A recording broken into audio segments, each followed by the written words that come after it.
ദൈവനാമത്തിൻ്റെ മഹത്വം. കർത്താവായ യേശു ക്രിസ്തുവിൻ്റെ നാമത്തിൽ എല്ലാ മാന്യ ശ്രോതാക്കൾക്കും എൻ്റെ സ്നേഹവന്ദനം. കഴിഞ്ഞ ക്ലാസ്സിൽ വെളിപ്പാട് പുസ്തകം 2-ാം അധ്യായം 1 മുതൽ 7 വരെ വാക്യങ്ങളിലൂടെ എഫെസൂസിലെ സഭയ്ക്ക് കർത്താവ് നൽകിയ ദൂത പഠിക്കുവാൻ ദൈവം നമ്മെ സഹായിച്ചു. ഇന്ന് നമുക്ക് സ്മുർണയിലെ സഭയ്ക്കുള്ള ദൂത് പഠിക്കാം. സ്മുർണ ഏഷ്യാമൈനിൻ്റെ പടിഞ്ഞാറേ തീരത്ത് ഈജിയൻ സമുദ്രത്തോട് ചേർന്ന് എഫെസൂസിന് 65 കിലോമീറ്റർ വടക്കു മാറി സ്ഥിതി ചെയ്തിരുന്ന വളരെ മനോഹരമായ ഒരു നഗരമായിരുന്നു സ്മുർണ. വിദൂര പട്ടണങ്ങളുമായി ബന്ധിച്ചിരുന്ന റോഡുകൾ, വീഥികളിൽ മനോഹരമായ വൃക്ഷങ്ങൾ, അനേക കെട്ടിടങ്ങൾ, മണിമന്ദിരങ്ങൾ, പല ക്ഷേത്രങ്ങൾ, ഇവയെല്ലാം നഗരത്തിൻ്റെ ഭംഗി വർദ്ധിപ്പിച്ചിരുന്നു. ഇതിൻ്റെ ഭംഗിയും വലിപ്പവും കൊണ്ട് ഇത് ഏഷ്യയിലെ 1ാമത്തെ നഗരമെന്ന് അറിയപ്പെട്ടിരുന്നു. സ്മുർണയുടെ കിരീടമെന്നറിയപ്പെട്ടിരുന്ന പാഗോസ് എന്ന മല ഇവിടെ ഉണ്ടായിരുന്നു. ചക്രവർത്തി ആരാധന ഇവിടെ നിർബന്ധമായിരുന്നു. പൗലോസ് അപ്പോസ്തലന്റെ 3-ാം മിഷണറി യാത്രയിൽ AD 53-56 കാലഘട്ടത്തിൽ ഇവിടെ സഭയുണ്ടായി എന്ന് കരുതപ്പെടുന്നു.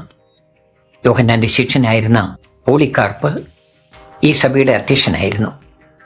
AD 155 ചക്രവർത്തി ആരാധനയ്ക്ക് വിസമ്മതിച്ചതിൻ്റെ പേരിൽ അദ്ദേഹത്തെ അഗ്നിക്കിരയാക്കി വധിക്കുകയായിരുന്നു. സഭയ്ക്കുള്ള ദൂതിലേക്ക് നമുക്ക് കടക്കാം. 8-ാം വാക്യം മുതൽ. 8-ാം വാക്യം. സ്മുർണയിലെ സഭയുടെ ദൂതൻ എഴുതുക: മരിച്ചവനായിരുന്ന് വീണ്ടും ജീവിക്കുകയും ചെയ്ത ആദ്യനും അന്ത്യനുമായവൻ അരുളി ചെയ്യുന്നത്. സ്മുർണയിലെ സഭയുടെ ദൂതന് ദൈവവചനത്തിൻ്റെ സന്ദേശങ്ങളും ദൂതുകളും നൽകി സഭയെ പരിപാലിച്ചു നടത്തുന്ന ഇടയന്മാരാണ് സഭയുടെ ദൂതന്മാർ എന്ന് നാം നേരത്തെ മനസ്സിലാക്കി. സ്മുർണ സഭയുടെ ശുശ്രൂഷകനാണ് ഈ ദൂത് നൽകപ്പെട്ടിരിക്കുന്നത്. മരിച്ചവനായിരുന്ന് വീണ്ടും ജീവിക്കുകയും ചെയ്ത ആദ്യനും അന്ത്യനുമായവൻ എന്ന് കർത്താവ് തന്നെ പരിചയപ്പെടുത്തുന്നു. ഈ കർത്താവാണ് സ്മുർണ സഭയോട് ദൂത് അറിയിക്കുന്നത്. 9-ാം വാക്യം. ഞാൻ നിന്റെ കഷ്ടതയും ദാരിദ്ര്യവും നീ ധനവാനാകുന്നതാനും തങ്ങൾ യഹൂദരെന്ന് പറയുന്നെങ്കിലും യഹൂദരല്ല, സാത്താൻ്റെ പള്ളിക്കാരവരുടെ ദൂഷണവും അറിയുന്നു. സ്മുർണ സഭ വലിയ കഷ്ടതയിലും ദാരിദ്ര്യത്തിൽ കൂടി കടന്നു പോവുകയായിരുന്നു. കാരണം റോമൻ ഭരണകൂടം സഭയെ അതിക്രൂരമായി പീഡിപ്പിച്ചിരുന്ന കാലഘട്ടമായിരുന്നു അത്. മാത്രമല്ല, ക്രിസ്തീയ വിശ്വാസികൾക്ക് ഏതെങ്കിലും വിധത്തിലുള്ള തൊഴിലുകൾ ചെയ്ത് ജീവിക്കുവാൻ കഴിയാവുന്ന സാഹചര്യമായിരുന്നില്ല അന്ന് നിലവിലിരുന്നത്. ഓരോ തൊഴിലിനും പ്രത്യേകം ദേവന്മാരും അവരുടെ ആരാധനകളും പൂജകളുമൊക്കെ നിലവിലിരുന്നു. തൊഴിൽ ചെയ്യുന്നവർ അതാത് തൊഴിൽ ദേവന്മാരെ ആരാധിക്കണമെന്നും അവരുടെ ഉത്സവങ്ങളിൽ പങ്കുകൊള്ളണമെന്നും നിർബന്ധമുണ്ടായിരുന്നു. ക്രിസ്തീയ വിശ്വാസികൾ തൊഴിൽ ദേവന്മാരെ ആരാധിക്കുവാനോ അവരുടെ ഉത്സവങ്ങളിൽ പങ്കെടുക്കുവാനോ കൂട്ടാക്കിയിരുന്നില്ല. അതുകൊണ്ട് അവർക്ക് ഏതെങ്കിലും പുതിയ തൊഴിൽ ലഭിക്കുവാനോ അവർക്കുണ്ടായിരുന്ന തൊഴിൽ തന്നെ ചെയ്തു പോകുവാനോ കഴിഞ്ഞിരുന്നില്ല. അങ്ങനെ അവരുടെ ജീവസന്ധാരണത്തിന് വഴിയില്ലാതെ വലിയ ദാരിദ്ര്യവും കഷ്ടവും അവർ അനുഭവിക്കേണ്ടി വന്നു. അതുപോലെ മറ്റൊരു വിഷയമായിരുന്നു ചക്രവർത്തി ആരാധന.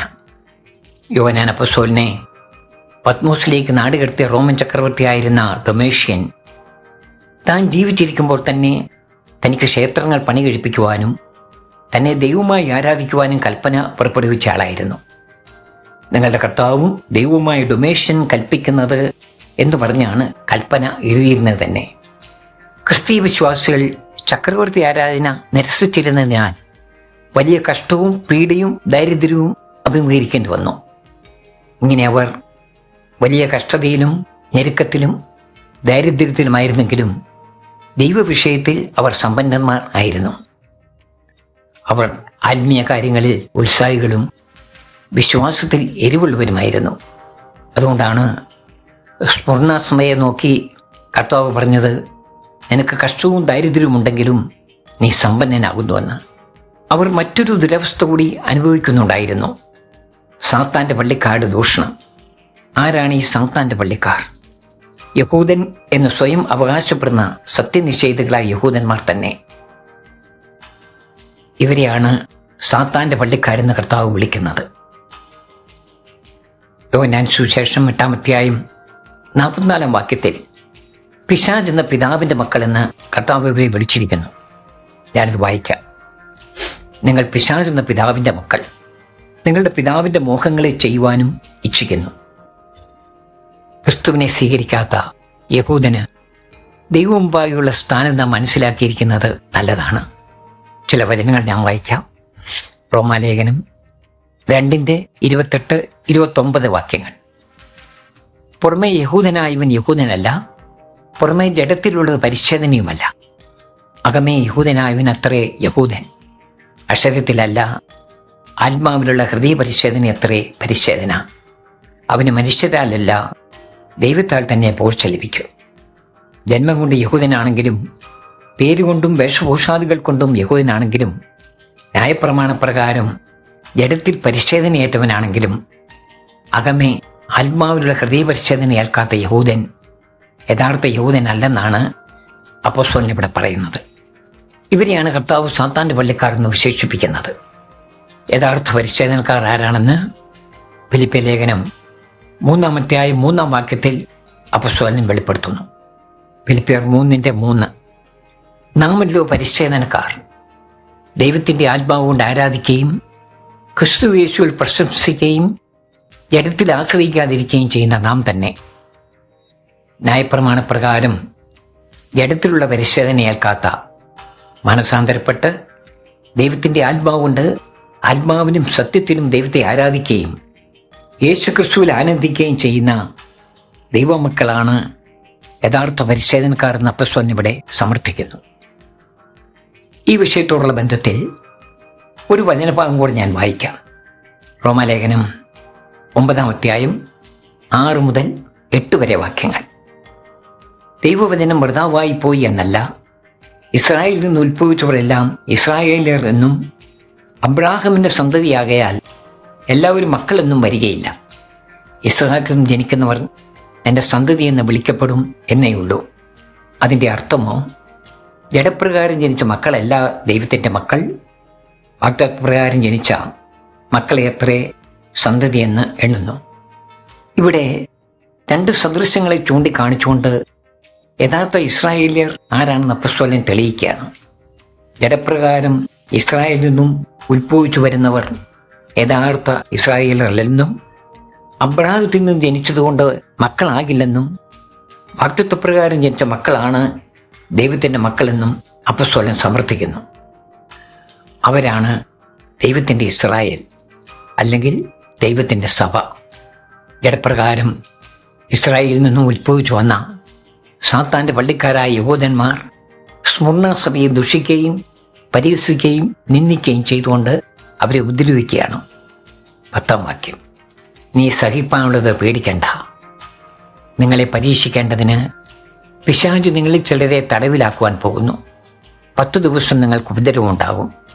മരണപര്യന്തം വിശ്വസ്തനായിരിക്കുക, എന്നാൽ ഞാൻ ജീവകിരീടം നിനക്ക് തരും. കഷ്ടതയിലും ദാരിദ്ര്യത്തിലും യഹൂദന്മാരുടെ ദൂഷണത്തിലുമായിരിക്കുന്ന സഭയെ കർത്താവ് ആശ്വസിപ്പിക്കുകയും ഇനി അവർക്ക് നേരിടാൻ പോകുന്ന സാത്താൻ്റെ ഉപദ്രവത്തെക്കുറിച്ച് ഓർമ്മപ്പെടുത്തുകയും ചെയ്യുന്നു. നിങ്ങളെ പരീക്ഷിക്കേണ്ടതിന് പിശാച് ചിലരെ തടവിലാക്കുവാൻ പോകുന്നു.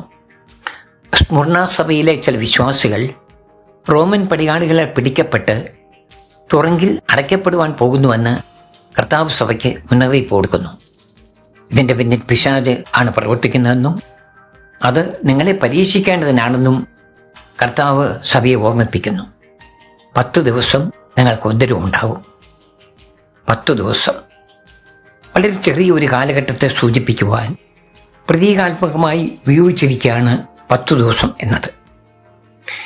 പിശാചിൻ്റെ ഈ പരീക്ഷാകാലം വളരെ ചെറിയൊരു കാലഘട്ടം മാത്രമായിരിക്കുമെന്ന് പറഞ്ഞ് കർത്താവ് അവരെ ധൈര്യപ്പെടുത്തുന്നു. മരണപര്യന്തം വിശ്വസ്തനായിരിക്കുക, എന്നാൽ ജീവകിരീടം നിനക്ക് തരൂ. മരണപര്യന്തം, ജീവാവസാനം വരെ എന്ന ആശ്ചര്യാർത്ഥമല്ല, ജീവൻ നൽകേണ്ടി വന്നാലും വിശ്വസ്തത പാലിക്കുക എന്ന അർത്ഥം സ്വീകരിക്കുന്നതായിരിക്കും നല്ലത്. ഇങ്ങനെ ദൈവമക്കളെ പരീക്ഷിക്കേണ്ടതിന് കഷ്ടത, ദാരിദ്ര്യം, തല്ല്, തടവ്, രോഗം, ദുഃഖം, ദൂഷണം, നിന്ന, പരിഹാസം ഇവയെല്ലാം ഉണ്ടാകാം. അവിടെയെല്ലാം വിശ്വസ്തയോടെ നിന്നാൽ നിനക്ക് ജീവകിരീടം നൽകുമെന്ന് കർത്താവ് സഭയ്ക്ക് വാഗ്ദത്തം നൽകുന്നു. ഇങ്ങനെ പരീക്ഷ സഹിക്കുന്നവൻ ഭാഗ്യവാൻ എന്ന് യാക്കോബ് അപ്പോസ്തലനും പറഞ്ഞിരിക്കുന്നു. യാക്കോബ് 1:12 പരീക്ഷ സഹിക്കുന്ന മനുഷ്യൻ ഭാഗ്യവാൻ. അവൻ കൊള്ളാവുന്നവനായി തെളിഞ്ഞ ശേഷം കർത്താവ് തന്നെ സ്നേഹിക്കുന്നവർക്ക് വാഗ്ദത്തം ചെയ്ത ജീവകിരീടം പ്രാപിക്കും. വിശുദ്ധന്മാരെ പരിപക്വമാക്കുവാൻ ഉപയോഗിക്കുന്ന ആയുധമാണ് പരീക്ഷ. ജയാപജയങ്ങൾ നിർണ്ണയിക്കുവാൻ പരീക്ഷ കൂടിയേ തീരൂ. കർത്താവ് സാത്താനെ അതിനനുവദിച്ചിരിക്കുന്നു എന്ന് പറയാം. മുമ്പോട്ടുള്ള പഠനങ്ങളിൽ ഈ വിഷയം കൂടുതൽ ചർച്ച ചെയ്യുന്നത് കൊണ്ട് ഇവിടെ വിടുന്നു. കർത്താവ് വാഗ്ദത്തം ചെയ്ത ജീവകിരീടം പ്രാപിക്കുന്നതുവരെ കൊള്ളാവുന്നവരായി തെളിഞ്ഞു വരുവാൻ നമ്മെ സഹായിക്കുന്നത് പരീക്ഷകളാണ്. ജീവകിരീടം. സ്വർഗത്തിൽ 5 തര കിരീടങ്ങളുണ്ടെന്നും അവ ഓരോന്നും ചില ശ്രേഷ്ഠകരമായ ശുശ്രൂഷ ചെയ്യുന്ന വിശുദ്ധന്മാർക്ക് നൽകുവാനുള്ളതാണെന്നുമാണ് പലരും പഠിപ്പിക്കുന്നത്. എന്നാൽ അതങ്ങനെ തന്നെയോ എന്ന് ദൈവവചനത്തിൻ്റെ അടിസ്ഥാനത്തിൽ നമുക്കൊന്ന് പരിശോധിക്കാം. ഒന്നാമത്തേത് വാടാത്ത കിരീടം. 1 കൊരിന്ത്യർ 9:25 നാം ഇത് കാണുന്നത്. അംഗം പൊരുതുന്നവൻ ഒക്കെയും സകലത്തിനും വർജനമാചരിക്കുന്നു. അതോ അവർ വാടുന്ന കിരീടവും നാമോ വാടാത്തതും പ്രാപിക്കേണ്ടതിന് തന്നെ. ദൈവമക്കൾക്ക് നിത്യതയിൽ ലഭിക്കുന്ന പ്രതിഫലത്തെ വാടാത്ത കിരീടമെന്ന് പൗലോസ് അപ്പോസ്തലൻ വിശേഷിപ്പിക്കുന്നത് കൊരിന്തിലെ വിശ്വാസികൾക്ക് സ്ഥിരപരിചയമുള്ള മറ്റൊരു കിരീടവുമായി താരതമ്യം ചെയ്താണ്. ഗ്രീക്കുകാരുടെ വളരെ പ്രസിദ്ധമായ ഒരു കായികമേള നടത്തി വന്നിരുന്നത് കൊരിന്തിന് സമീപം വെച്ചായിരുന്നു. നീണ്ട 10 മാസക്കാലത്തെ പരിശീലനം നേടിയതിന് ശേഷം ആയിരുന്നു ഓരോ കായിക താരവും ഇതിൽ പങ്കെടുത്തിരുന്നത്. ഇവിടെ വിജയികളാകുന്ന താരങ്ങൾക്ക് നൽകിയിരുന്നത് പൈൻമരത്തിൻ്റെ പച്ചിലുകൾ കൊണ്ട് നിർമ്മിക്കുന്ന കിരീടമായിരുന്നു. ചുരുങ്ങിയ ദിവസങ്ങൾക്കുള്ളിൽ വാടിപ്പോകുന്ന കിരീടം. എന്നാൽ വിശ്വാസ ജീവിതമാകുന്ന അംഗക്കളത്തിൽ പോരാടി ജയിക്കുന്ന ഓരോ വിശുദ്ധനും ലഭിക്കുന്ന പ്രതിഫലം വാടിപ്പോകാത്തതും നിത്യവും ആയിരിക്കുമെന്ന് അപ്പോസ്തലൻ ഇവിടെ സ്ഥാപിക്കുന്നു. അല്ലാതെ വാടാത്ത കിരീടം എന്ന പേരിൽ ഒരു കിരീടം സ്വർഗത്തിൽ സൂക്ഷിച്ചിട്ടുണ്ടെന്നല്ല. രണ്ടാമത്തേത് പ്രശംസാ കിരീടം. 1 തെസ്സലോനിക്കർ 2:19-20 നമ്മുടെ കർത്താവായ യേശുവിൻ്റെ മുമ്പാകെ അവൻ്റെ പ്രത്യക്ഷതയിൽ ഞങ്ങളുടെ ആശയോ സന്തോഷമോ പ്രശംസാ കിരീടമോ ആറാകുന്നു. നിങ്ങളുമല്ലയോ? ഞങ്ങളുടെ മഹത്വവും സന്തോഷവും നിങ്ങൾ തന്നെ. തെസ്സലോനിക്കയിലെ സഭാവിശ്വാസികളോട് അപ്പോസ്തലൻ പറയുകയാണ്, കർത്താവായ യേശു ക്രിസ്തുവിൻ്റെ പ്രത്യക്ഷതയിൽ അവൻ്റെ മുമ്പാകെ ഞങ്ങളുടെ സന്തോഷവും പ്രശംസയും മഹത്വവുമെല്ലാം നിങ്ങളാണെന്ന്. അല്ലാതെ പ്രശംസാ കിരീടം എന്ന പേരിൽ ഒരു കിരീടം നിത്യതയിൽ അപ്പോസ്തലന്മാർക്ക് ലഭിക്കുമെന്നല്ല. മൂന്നാമത്തത് നീതിയുടെ കിരീടം. 2 തിമോത്തിയോസ് 4:7-8 ഞാൻ നല്ല പൊരുതു, ഓട്ടം തികച്ചു, വിശ്വാസം കാത്തു. ഇനി നീതിയുടെ കിരീടം എനിക്കായി വച്ചിരിക്കുന്നു. അത് നീതിയുള്ള ന്യായാധിപതിയായ കർത്താവ് ആ ദിവസത്തിൽ എനിക്ക് നൽകും. എനിക്ക് മാത്രമല്ല, അവൻ്റെ പ്രത്യക്ഷതയിൽ പ്രിയം വച്ച ഏവർക്കും കൂടെ. വിശ്വാസം മുറുകെ പിടിച്ച് കർത്താവായ യേശു ക്രിസ്തുവിൻ്റെ പ്രത്യക്ഷതയെ പ്രതീക്ഷയോടെ കാത്തിരിക്കുന്ന വിശുദ്ധന്മാർക്ക് ദൈവം തൻ്റെ നീതിക്കൊത്തവണ്ണം പ്രതിഫലം നൽകുമെന്ന് അപ്പോസ്തലൻ ഇവിടെ എഴുതുകയാണ്. അല്ലാതെ നീതിയുടെ കിരീടം എന്ന പേരിൽ ഒരു കിരീടം അപ്പോസ്തലന്റെ തലയിൽ ചാർത്തി കൊടുക്കുമെന്നല്ല. നാലാമത്തേത് മഹത്വത്തിൻ്റെ കിരീടം. 1 പത്രോസ് 5:3-4 ഉന്മേഷത്തോടെയും ഇടവുകളുടെ മേൽ കർത്തൃത്വം നടത്തുന്നവരായിട്ടല്ല, ആട്ടിൻകൂട്ടത്തിന് മാതൃകകളായി തീർന്നുകൊണ്ട് അത്യശ്രദ്ധ ചെയ്യുവൻ. എന്നാൽ ഇടയശ്രേഷ്ഠൻ പ്രത്യക്ഷനാകുമ്പോൾ നിങ്ങൾ തേജസ്സിൻ്റെ വാടാത്ത കിരീടം പ്രാപിക്കും. പത്രോസ് അപ്പോസ്തലൻ തൻ്റെ കൂട്ടുമൂപ്പന്മാരായ ഇടയന്മാർക്ക് നൽകുന്ന പ്രബോധനമാണിത്. അതിൻ്റെ 1 വാക്യം മുതൽ വായിക്കുവാൻ ഞാൻ സ്നേഹത്തോടെ നാളെ ഓർമ്മിപ്പിക്കുന്നു. ഓരോ ഇടയനും തൻ്റെ അധീനതയുള്ള വിശ്വാസ സമൂഹത്തെ അവരുടെ മേൽ അധീശത്വം നടത്താതെ സ്വാർത്ഥമോഹത്തോടെ അല്ലാതെ സ്നേഹത്തോടെയും ഉത്സാഹത്തോടെയും അവർക്ക് നല്ല മാതൃക കാണിച്ചുകൊണ്ട് ദൈവഹിതപ്രകാരം അധ്യക്ഷത ചെയ്യുവാൻ ഇടയശ്രേഷ്ഠനായ ക്രിസ്തുവിൻ്റെ പ്രത്യക്ഷതയെങ്കിൽ അവൻ്റെ മഹത്വത്തിലേക്ക് പ്രവേശിക്കുവാൻ ഇടയാകുമെന്ന് അവരെ പ്രബോധിപ്പിക്കുകയാണ്. അതല്ലാതെ തേജസ്സിൻ്റെ മറ്റൊരു കിരീടം അവർക്ക് കൊടുക്കുമെന്നല്ല പറഞ്ഞിരിക്കുന്നത്. അഞ്ചാമത്തത് ജീവൻ്റെ കിരീടം. വെളിപ്പാട് പുസ്തകം 2:10 നാം പഠിച്ചുകൊണ്ടിരിക്കുന്ന വാക്യം. മരണപര്യന്തം വിശ്വസ്തനായിരിക്കാം, എന്നാൽ ഞാൻ ജീവകിരീടം നിനക്ക് തരും. സ്മുർണ്ണ സഭയിലെ വിശ്വാസികൾ വലിയ കഷ്ടതയും ദാരിദ്ര്യവും സാത്താൻ്റെ പള്ളിക്കാരായ യഹൂദന്മാരുടെ ദൂഷണവും നിന്ദയുമൊക്കെ സഹിച്ച് മുന്നോട്ട് പോവുകയാണ് നമ്മൾ കണ്ടു. ഈ സഹനങ്ങളിലൂടെ ജീവപര്യന്തം വിശ്വസ്തനായിരുന്നാൽ പ്രതിഫലമായി നിനക്ക് ഞാൻ നിത്യജീവൻ നൽകുമെന്നാണ് കർത്താവ് ഇവർക്ക് വാഗ്ദത്തം നൽകുന്നത്. അതല്ലാതെ ജീവൻ്റെ കിരീടം എന്ന മറ്റൊരു പ്രതിഫലമല്ല കർത്താവ് വാഗ്ദത്തം നൽകുന്നത്. 11 വാക്യം. ആത്മാവ് സഭകളോട് പറയുന്നത് എന്തെന്ന് ചെവിയുള്ളവൻ കേൾക്കട്ടെ. ജയിക്കുന്നവന് രണ്ടാം മരണത്താൽ ദോഷം വരികയില്ല. ആത്മാവ് സഭകളോട് പറയുന്നത്, എല്ലാ സഭകളോടുമാണ് ആത്മാവ് സംസാരിക്കുന്നത്. എല്ലാ സഭകൾക്കും ഈ ദൂത് ബാധകമാണെന്ന് നാം മനസ്സിലാക്കണം. ജയിക്കുന്നവൻ, 7 വാക്യത്തിൽ ജയിക്കുന്നവൻ ആരാണെന്ന് നാം വളരെ വിശദമായി മനസ്സിലാക്കിയതാണ്. ജഡമോഹം, കൺമോഹം, ജീവനത്തിൻ്റെ പ്രതാപം, ഇങ്ങനെ സകലവിധ മോഹങ്ങളെയും ജയിച്ച് നിത്യതയിൽ എത്തുന്നവൻ ആണ് ജയിക്കുന്നവനെന്ന് നാം നേരത്തെ മനസ്സിലാക്കി. രണ്ടാം മരണം. വെളിപ്പാട് പുസ്തകം 20:14-15 വാക്യങ്ങളിൽ നിന്നും നമുക്കിത് മനസ്സിലാക്കാം.